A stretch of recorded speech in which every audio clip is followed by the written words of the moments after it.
Good evening. Welcome to South Asia Newsline. I'm Uzma Jaffrey. Here are the top stories we are tracking for you on Friday, the 3rd of September. Curfew-like restrictions imposed in India's Jammu and Kashmir after separatist leader Geelani's death. Taliban co-founder Mullah Baradar to lead new Afghanistan government, reports suggest. And democracy is indispensable when Tibet regains freedom from China, says exiled president. And now for all the details. Authorities in India's Jammu and Kashmir territory imposed curfew-like restrictions on Friday to prevent any untoward incidents of violence in the restive regions after the death of popular separatist leader Syed Ali Geelani. Geelani for years led an umbrella alliance of secessionists known as the Hurriyat Conference. The group split in 2003 when hardliners led by Geelani, who advocated Kashmir's merger with Pakistan, walked out after moderates decided to hold talks with New Delhi. Authorities in India's Jammu and Kashmir territory imposed curfew-like restrictions on Friday to prevent any untoward incident of violence in the restive regions after the death of popular separatist leader Syed Ali Geelani. Geelani, who died on Wednesday, had been unwell for some time, his family said. The city's main business area remained deserted, with most shops closed and the movement of vehicles restricted. Authorities also cut internet connections and mobile networks in the Kashmir Valley since late on Wednesday. Situation पूरी तरह नियंत्रण में है, पूरी तरह control में है। पिछले 2 दिन में एक भी किसी तरह का वाक़ा नहीं हुआ है। इसमें आवाम की, लोगों की बहुत बड़ी कोऑपरेशन है। सिक्योरिटी फोर्सेस बड़े सब्र तहम्मुल से, बड़ी रिस्ट्रेंट से अपना काम कर रही हैं। सब जगह पर हम लोगों ने देखा, श्रीनगर, बडगाम, गांदरबल कल देखे, आज ये बारामूला शहर देखा, बाकी जगह भी जा रहे हैं। Among the most prominent political leaders in Kashmir, Geelani for years led an umbrella alliance of secessionists known as the Hurriyat Conference and had advocated Kashmir's merger with Pakistan. Meanwhile, amid India's concern that Afghanistan territory might be used for anti-India activity under the Taliban regime, the Islamist group spokesperson Sohail Shaheen, in an interview with BBC Urdu, said it has the right to raise its voice for Muslims anywhere, including in Kashmir. Shaheen's remarks are in contrast with the group's earlier statements on Kashmir. Days after taking control of Kabul, the Taliban had said Kashmir is a bilateral and an internal matter. India's Foreign Ministry spokesperson Arindam Bagchi on Thursday said India's aim is to ensure Afghanistan's land is not used for terror activity of any kind. Recently, a leader of Pakistan's ruling Pakistan Tehreek-e-Insaf government had said that the Taliban would help the country in liberating Kashmir from India. Several villages in Gorakhpur district of India's northern Uttar Pradesh state have been inundated due to floods following incessant rainfall. The situation remains grim as residents are forced to commute on boats provided by the local administration to carry on with their daily activities.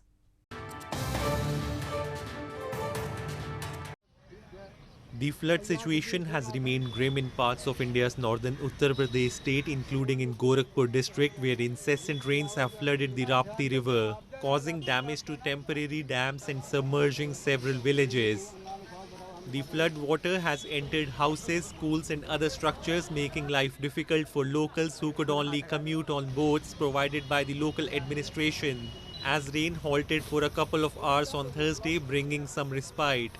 Villagers along with state irrigation department were seen trying to cover up the breaches and constructing new resistance barriers to prevent flooding. नाव से आते जाते हैं, जैसे कि by chance तत्काल में नहीं आता है नाव, फ़ोन करते हैं तो आता है लोग, जैसे कि राशन पताई हो गया, दवा वगैरह हो गया। टाइम से देखिए अभी गैस लाए हैं, सिलेंडर अभी इधर आए हैं, फिर जाएंगे लेकर। Meanwhile, home to the world's largest concentration of one-horned rhinos, the Kaziranga National Park in northern Assam state is also 70% submerged in flood waters, leaving several animals struggling to make it to higher ground, an official said. At least 13 animals have died so far due to the floods as per the data released by the Forest Department. Assam, famous for its tea plantations, is hit by seasonal flooding each year, forcing state and federal governments to spend millions of rupees on flood control. In news from Afghanistan, Taliban's co-founder Mullah Baradar will lead the new Afghan government, reports suggested on Friday, even as the Islamist group worked to finalize positions. The new government's most immediate task is expected to stave off the collapse of an economy grappling with drought and the ravages of a conflict that killed an estimated 240,000 Afghans.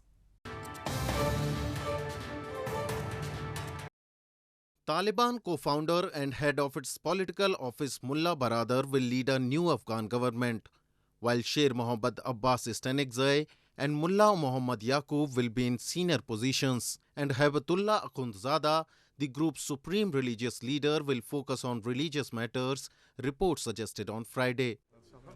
The Taliban enforced a radical form of Sharia or Islamic law when it ruled from 1996 to 2001. But this time around, the movement has tried to present a more moderate face to the world, promising to protect human rights and refrain from reprisals against old enemies. The US, European Union and others have cast doubt on such assurances and said formal recognition of the new government will depend on action. The new government's most immediate task is expected to be stave off the collapse of an economy grappling with drought and the ravages of the 20 years of conflict that killed an estimated 240,000 Afghans. Kabul residents on Friday lamented that prices of essential commodities have risen and businesses have dwindled since Taliban took control.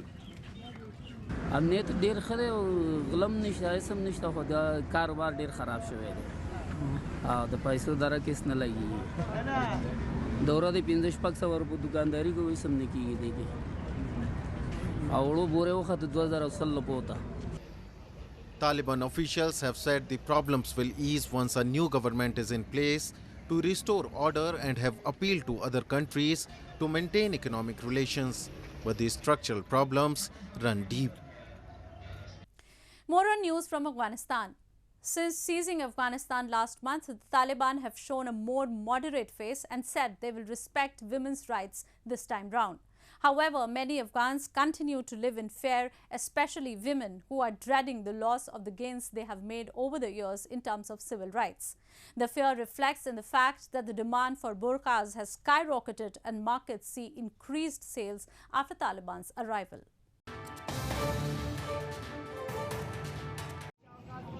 With the Taliban's return to power in Afghanistan, the fear among many Afghan women of losing the gains they have made over the past 20 years has also returned. This has resulted in increase in the sale of burqas in the country, shopkeepers say.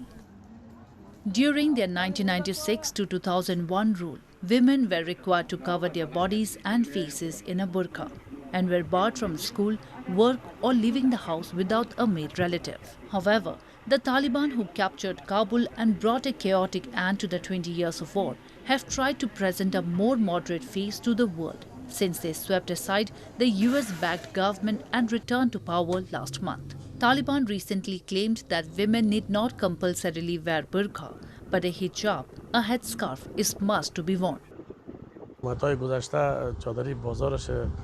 تقریبا خوب بود نه چندان از وقتی که امارات اسلامی افغانستان در افغانستان حاکم شده کاروبار چادری تقریبا یک 30% افزایش یافته بازارام فعلا فضل خدا خوب است دیگه ما خوش هستیم از امارات اسلامی افغانستان که اهمیت ما را گرفته فضل لسان خداوند که هیچ کدام دوزی و جور و چپاولی گپا رو ما نمیبریم.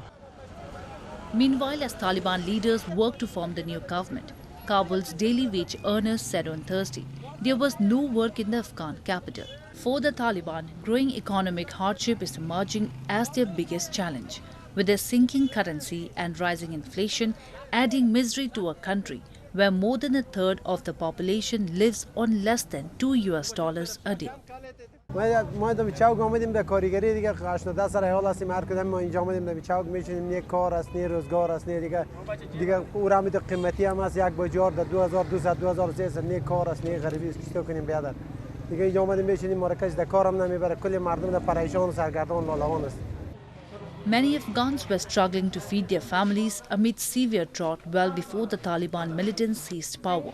And millions may now face starvation with the country isolated and the economy unraveling, aid agencies say. Moving on. Tibetans in India on Thursday celebrated the 61st Democratic Day to mark the establishment of the democratic system by their spiritual leader, the Dalai Lama, in 1960. President of the Tibetan government in exile said democracy is indispensable for the political, economic and cultural development when Tibet gets freedom from the Chinese rule.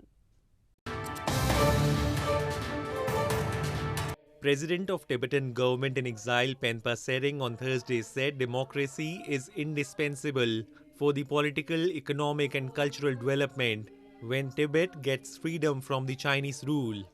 Sering made the remarks during the 61st Democratic Day celebration in India's northern hill town of Dharamshala to mark the establishment of the democratic system by Tibetan spiritual leader the Dalai Lama.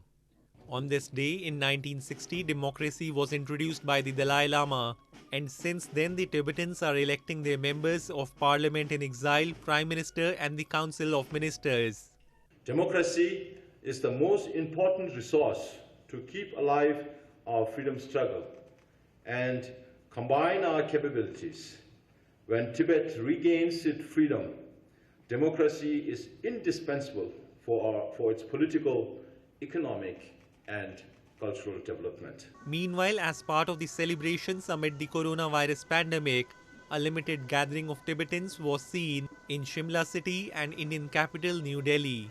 Tibetan government in exile has been functioning in India since 1960 after the current Dalai Lama and many others fled Tibet following a failed uprising against the Chinese occupation of their homeland in 1959. Moving on to news from Sri Lanka. Sri Lanka's famous Pinnawala Elephant Orphanage in the Central Hills recorded a rare twin birth this week as a 25-year-old elephant named Surangi delivered male calves. They are the first elephant twins born in captivity in the island nation in nearly 80 years, wildlife officials said. The father of the twins is a 17-year-old elephant who is also an orphanage resident. Sri Lankan elephant experts said the previous birth of twins to a domesticated elephant was in 1941. Pinnawala is one of Sri Lanka's biggest tourist attractions and was set up in 1975 to care for wild elephants that needed to be rescued and treated for various injuries. There are around 7,500 wild elephants in total in the country. Apart from more popular sports like cricket and football, a lot of youngsters in India's Jammu and Kashmir are eyeing to shape their skills in squash, which is fast gaining popularity in the valley. Trainers from the local sports council are helping enthusiasts learn the nuances of the game.